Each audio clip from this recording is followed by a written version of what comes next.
নতুন নতুন ইউটিউবে এসেছে বা নতুন ইউটিউবে চ্যানেল খুলেছে তাদের জন্য এটা খুব সমস্যার বিষয় যে তা এই কন্টেন্ট কীভাবে বানাবে, যে এই কন্টেন্ট অডিয়েন্সরা বেশি পরিমাণে পছন্দ করবে। তো এর জন্য আমাদের বেসিক কিছু জিনিস রয়েছে যেগুলো আমাদের জানা খুব প্রয়োজন, এবং এই জিনিসগুলো জেনে থাকলে পরে আমাদের কন্টেন্ট অ্যাট্রাকটিভ হতে বাধ্য। এই ভিডিওটার মাধ্যমে আমরা ওয়ান বাই ওয়ান সেই টিপসগুলোকেই আলোচনা করব এবং শেষের দিকে আমি এমন একটা টিপস দিব যেটা টিপস আমাদের এজ এ ইউটিউবার হিসেবে বিশাল কাজে লাগবে। সো সবাই ভিডিওটা শেষ অবধি দেখবেন এবং চ্যানেলে নতুন হলে চ্যানেলটাকে সাবস্ক্রাইব করে পাশে।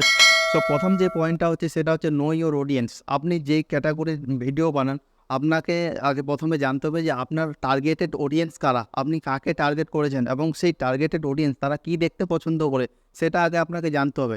আপনি যদি ফাইন্যান্স রিলেটেড ভিডিও বানান তাহলে পরে আপনার যেই অডিয়েন্স রয়েছে তারা ফাইন্যান্স সম্পর্কে শিখতে চায় এবং তারা কী শিখতে চায়, কীভাবে শেখালে তারা পছন্দ করে সেই জিনিসগুলো আপনাকে ফিডব্যাকের মাধ্যমে জানতে হবে।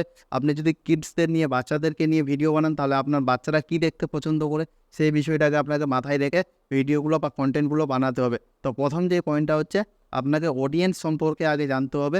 এবার দেন নাম্বার 2 হচ্ছে ক্যাচি টাইটেলস অ্যান্ড থাম্বনেল। আপনি খুব একটা ক্রিয়েটিভ কন্টেন্ট তৈরি করে দিয়েছেন, ভালো অ্যাট্রাকটিভ ভ্যালুয়েবল কন্টেন্ট বানিয়ে দিয়েছেন, কিন্তু আপনার থাম্বনেল এবং টাইটেল বেকার, তাহলে কিন্তু আপনার কোনো ভিউয়ার্স সেটাকে ক্লিক করবে না। কারণ হচ্ছে যে প্রথমেই যখন আপনি কন্টেন্ট আপলোড করেন তখন যেটা ব্রাউজ ফিচার্সে আসে, নতুন অডিয়েন্সের কাছে পৌঁছে তারা স্ক্রল করতে করতে দেখে এইভাবে, তখন তারা আপনার যে টাইটেলস অ্যান্ড থাম্বনেল সেটা দেখেই কিন্তু ক্লিক করে, যেটাকে বলা হয় সিটিআর। তো সুতরাং আপনার টাইটেল অ্যান্ড থাম্বনেলস এটা খুব অ্যাট্রাকটিভ হতে হবে যাতে চোখে পড়ার মতো, এবং সেটা দেখেই কিন্তু অডিয়েন্সরা আপনার কন্টেন্টের মধ্যে আসবে।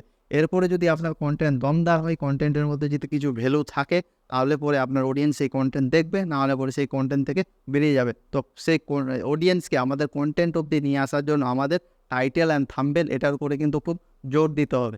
নাম্বার 3 যেটা আছে সেটা হচ্ছে high quality video and audio.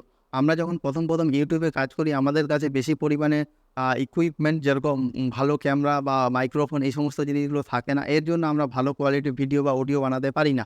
এবার বিষয়টা হচ্ছে ভালো কোয়ালিটির অডিও ভিডিও ছাড়া কিন্তু অডিয়েন্স ভিডিও দেখতে পছন্দ বা কন্টেন্ট দেখতে পছন্দ করে না। কারণ অডিয়েন্সরা চায় যে শর্ট অ্যান্ড সুইট এবং ভালোভাবে যে উপস্থাপন করবে ভালো কোয়ালিটির মাধ্যমে সেই জিনিসটাকে কিন্তু তারা পছন্দ করবে। আমাদের যদি কন্টেন্টের ভিডিও কোয়ালিটি যদি খুব খারাপ হয় বা যদি অডিও কোয়ালিটি খুব খারাপ হয় যেটা ভালো করে শোনাই যাচ্ছে না, তাহলে কিন্তু অডিয়েন্স আমাদের ভিডিওকে বা আমাদের কন্টেন্টকে অ্যাভয়েড করে যাবে। সুতরাং মাথায় রাখতে হবে আমাদের যে কন্টেন্ট হবে সেটার audio and video quality will be high. এবার নাম্বার 4 যে টিপস হচ্ছে সেটা হচ্ছে বি অথেন্টিকেট অ্যান্ড ইউনিক। আপনি যে কন্টেন্টটা বানাচ্ছেন সেটা অথেন্টিকেট কন্টেন্ট হতে হবে। আপনি কোনো কাউকে দেখলেন বা কোনো ইউটিউবারকে দেখলেন যে এই বিষয়ের উপর কন্টেন্ট বানিয়েছে, সেই জিনিসটাকে আপনি কপি করে আপনার চ্যানেলে আপলোড করে দিলেন, তাহলে পরে কিন্তু আপনার ভিডিওতে কেউ দেখবে না। কারণ অলরেডি আপনি যে কন্টেন্টটা বানিয়েছেন সেটা কেউ বানিয়ে রেখেছে যার অনেক ফলোয়ার্স বা অনেক সাবস্ক্রাইবার রয়েছে। এবার সেখান থেকে যদি আপনি কপি করেন তাহলে পরে আপনার তো সাবস্ক্রাইবার বা ফলোয়ার্স নেই, সুতরাং আপনার চ্যানেলটা তারা কেন দেখবে? আপনার যে অডিয়েন্স সেই অডিয়েন্স তো অটোমেটিক্যালি যে বড় চ্যানেল আগে থেকেই রয়েছে সেই চ্যানেলটাকেই দেখবে। সুতরাং আপনি যদি সেইভাবে করেন তাহলে কিন্তু আপনার ভিউজ অটোমেটিক ডাউন হবে। এবার আপনি একটা জিনিস করতে পারেন, কোনো ইউটিউবারের কাছ থেকে আইডিয়া নিতে পারেন এবং সেই জিনিসটাকে আপনি মানে মডিফাইড করে নিজের ভ্যালু অ্যাড করে আপলোড করতে পারেন, যার মাধ্যমে আপনার ক্রিয়েটিভিটি ফুটে তুলবে। এবং এবার নাম্বার 5 যেটা হচ্ছে hook your audience and telling story. মানে আপনাকে কন্টেন্টের শুরুতে এমনভাবে এক্সাইটেডমূলক কিছু বলতে হবে যেটার মাধ্যমে আপনার অডিয়েন্স এনজয় করবে এবং তারা এক্সাইটেড হবে আপনার পুরো কন্টেন্টটা দেখার জন্য। সেটা গল্পের মাধ্যমে হোক বা আর কোনো পদ্ধতি, সেটা আপনার নিজের ক্রিয়েটিভিটির মাধ্যমে আপনাকে অডিয়েন্সকে ধরে রাখতে হবে। এবার নেক্সট যেটা ইম্পর্টেন্ট টিপস হচ্ছে, দিস ইজ ভেরি ইম্পর্টেন্ট, আপনাকে কনসিয়াস থাকতে হবে সবসময় যে আপনি যে কন্টেন্টটা ক্রিয়েট করছেন সেই কন্টেন্টে রিপিটেড ওয়ার্ড ব্যবহার করছেন না তো। মানে সবসময় আমাদের রিপিটেড ওয়ার্ড যেটা রয়েছে সেটাকে অ্যাভয়েড করতে হবে। একই জিনিস আপনি ঘুরিয়ে ফিরিয়ে বিভিন্ন রকমভাবে বলছেন, তাহলে পরে আপনার যে অডিয়েন্স রয়েছে তারা কিন্তু বিরক্ত প্রকাশ করবে যে কারণ আপনি একই জিনিস এদিক ওদিক করে বোঝাচ্ছেন। তো সুতরাং আপনাকে রিপিটেড ওয়ার্ড না ব্যবহার করে আপনার যে কন্টেন্টটা সেটাকে স্মুথলি এগিয়ে নিয়ে যেতে হবে এবং প্রত্যেকটা ওয়ার্ডের মাধ্যমে যাতে কিছু তারা ভ্যালু পায়, তারা যাতে নতুন কিছু শিখতে পায়, এই জিনিসটাকে আপনাকে মাথায় রাখতে হবে। আপনাকে একটা আপলোড শিডিউল ফিক্সড করতে হবে এবং সেই আপলোড শিডিউল অনুযায়ী আপনি কন্টেন্ট আপলোড করতে থাকবেন। মানে ধরে নিলাম আপনি প্রতি শনিবার করে আপনি ফিক্সড করলেন যে আমি প্রতি শনিবার করে একটা করে কন্টেন্ট আপলোড করব, তাহলে পরে আপনাকে সেটাকে কনসিস্টেন্ট করে যেতে হবে। এমনটা নয় যে আপনি এই সপ্তাহ আপলোড করলেন, পরের সপ্তাহে কোনো খবর নেই, তারপরের সপ্তাহে কোনো খবর নেই, এইভাবে করলে হবে না। আপনাকে কনসিস্টেন্টলি আপনার যে শিডিউল রয়েছে সেই শিডিউলকে মেনটেন। নেক্সট যেটা ইম্পর্টেন্ট টিপস সেটা হচ্ছে ইউজ হিউমার অ্যান্ড এন্টারটেনমেন্ট। আপনার কন্টেন্টের মাধ্যমে কিছু এন্টারটেনমেন্ট যোগ করতে হবে, কারণ টানা যদি কন্টিনিউ আপনি আপনার কন্টেন্টের মধ্যে কিছু জ্ঞান দিয়ে যান তাহলে কী হবে, অডিয়েন্সরা অটোমেটিক বোর ফিল করবে। তারা যাতে বোর ফিল না করে এর জন্য কিছু আপনাকে মাঝে মাঝে এন্টারটেনমেন্ট লাগাতে হবে, যার মাধ্যমে তারা আবার নতুন করে এনার্জেটিক হয়ে উঠবে, এনার্জি পাবে আপনার কন্টেন্ট দেখার জন্য। নেক্সট ইম্পর্টেন্ট যেটা টিপস হচ্ছে, this is very important to know for all YouTubers, সেটা হচ্ছে কি ইন্টাক্ট উইথ আওয়ার অডিয়েন্স। আমাদের অডিয়েন্সের সম্পর্কে আমাদের ইন্ট্যাক্ট থাকতে হবে। আমাদের অডিয়েন্স আসলে কি চায়, আমাদের অডিয়েন্সের কাছ থেকে ফিডব্যাক নিতে হবে। আমরা যে কন্টেন্টগুলো আপলোড করি সেই কন্টেন্টের মাধ্যমে তাদের কিছু যদি সাজেশন থাকে সেই সাজেশনগুলো নিতে হবে। তাদের যদি কিছু ডাউট থাকে তাহলে সেই ডাউটগুলো ক্লিয়ার করতে হবে অন্য কোনো ভিডিওর মাধ্যমে, অন্য কোনো কন্টেন্টের মাধ্যমে। এক কথায় যেটা হলো যে আমাদের অডিয়েন্সের সাথে আমাদের গুড রিলেশনশিপ এস্টাবলিশ করতে হবে এবং ঠিকঠাক কমিউনিকেশনটা রাখতে হবে। এরপরে যেটা ইম্পর্ট্যান্ট টিপস বলা যায় সেটা হচ্ছে এসইও। আমরা যখন কন্টেন্ট ক্রিয়েট করে আপলোড করছি তো আমাদের কিছু বেসিক কিওয়ার্ডস রয়েছে, যে কিওয়ার্ডগুলো আমাদেরকে জানতে হবে, যে কিওয়ার্ডের মাধ্যমে অডিয়েন্স সার্চ করে আমাদের কন্টেন্ট অবধি আসে। এবার এই এসইও যদি আমরা না জানি তাহলে পরে আমরা যদি ভালো কন্টেন্ট ক্রিয়েটও করি তাহলে পরে সেই কন্টেন্টের যে মার্কেটিং, আমাদের কাছে প্রোডাক্ট আছে কিন্তু মার্কেটিং যদি না করতে পারি তাহলে কিন্তু আমাদের প্রোডাক্ট বিক্রি হবে না।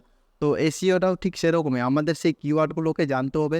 এর জন্য অনেক টুলস রয়েছে, গুগলে অ্যাভেলেবেল রয়েছে, কিওয়ার্ড সার্চ টুল বলে, কিওয়ার্ড চেকার বলে। আপনার কিওয়ার্ডসগুলোকে যে বিভিন্ন জায়গা থেকে চেক করে দেখবেন যে কী ধরনের কিওয়ার্ডস আপনার কন্টেন্ট রিলেটেড বেশি সার্চ হচ্ছে, সেই কিওয়ার্ডগুলোকে ব্যবহার করতে হবে। কারণ কিওয়ার্ডের মাধ্যমে আপনার যে কন্টেন্ট সেটা কিন্তু যখন সার্চ করে সেটা প্রথমেই আসে শেষে আসে, এটার উপর ডিপেন্ড করে। তো এই জিনিসটাকেও কিন্তু আপনাকে মাথায় রাখতে হবে। Experiment and analyse. আপনি যখন প্রথম একটা ইউটিউব চ্যানেল খুলেছেন তখন বুঝে উঠতে পারছেন আপনার চ্যানেলে 15, 20, 100, 200 এইভাবে লাইক আসে, তখন আপনার একটা জিনিস করা উচিত অবশ্যই, যে আপনি অন্য কোনো টপিকের ওপর ভিডিও বানিয়ে বা কন্টেন্ট বানিয়ে আপলোড করে দেখুন। এইভাবে 2-3টা ভিডিও বা কন্টেন্ট আপনি পরপর আপলোড করুন এবং প্রত্যেকটা কন্টেন্ট থেকে আপনি রেসপন্স নিন, যে কোন কন্টেন্টে আপনার কীভাবে রেসপন্স আসছে, কোন কন্টেন্টে কী কতটা লাইক আসছে, ভিউজ আসছে, এই বিষয়গুলোকে আপনাকে খেয়াল রাখুন। তাহলে পরে আপনার মিনিমাম একটা আইডিয়া পাবেন অডিয়েন্স সম্পর্কে, যে অডিয়েন্সরা অ্যাকচুয়ালি কী চায়, তারা কী ধরনের কন্টেন্ট দেখতে পছন্দ করে, এই বিষয়টা জেনে যাবেন। এরপরে যেই কন্টেন্টে বেশি পরিমাণে আপনার ভিউজ আসছে বা লাইক আসছে বা কমেন্ট আসে, সেই কন্টেন্টটাতে দেখুন যে এমন সেই কন্টেন্টে কী আছে যেটাতে আপনার অডিয়েন্সরা বেশি পরিমাণে দেখছে বা বেশি পরিমাণে রেসপন্স দিচ্ছে। অ্যাকচুয়ালি না, ইউটিউবে যদি সাকসেস হতে হয় তাহলে পরে আমাদের যেটা বেশি প্রয়োজন সেটা হচ্ছে ডেডিকেট অ্যান্ড কনসিস্টেন্ট। আমরা 1 দিন 2 দিন ভিডিও আপলোড করি, ভিডিওতে যদি লাইক শেয়ার সাবস্ক্রাইব না আসে তাহলে বলি না, আমার দ্বারা আর হবে না। তো এই যে বিষয়টা আমাদের যে প্রবলেম সেটা হচ্ছে আমাদের ধৈর্যের অভাব। আমরা চাই যে রাতারাতি এমন কিছু হোক যে আমার চ্যানেল ভাইরাল হয়ে যাবে, একদম অনেক পরিমাণে ভিউজ আসবে, অনেক শেয়ার সাবস্ক্রাইব হয়ে যাবে, রাতারাতি একদম কোটিপতি হয়ে যাব। এরকম এই ধরনের যদি চিন্তাভাবনা থাকে, দিস ইজ টোটালি রং। এরকম চিন্তাভাবনা রাখাটা আমাদের ঠিকও না, কারণ হচ্ছে কোনো একটা জিনিস ভালো কিছু পাওয়ার জন্য কিন্তু সময়ের প্রয়োজন রয়েছে, আমাদের হার্ডওয়ার্কিং প্রয়োজন রয়েছে, অনেক কিছু জিনিস শেখার রয়েছে। যারা আজকে বড় বড় ইউটিউবার, বড় বড় জায়গায় মানে নিজের প্ল্যাটফর্ম দাঁড় করিয়েছে, তারা কিন্তু একদিনে করেনি সেটা।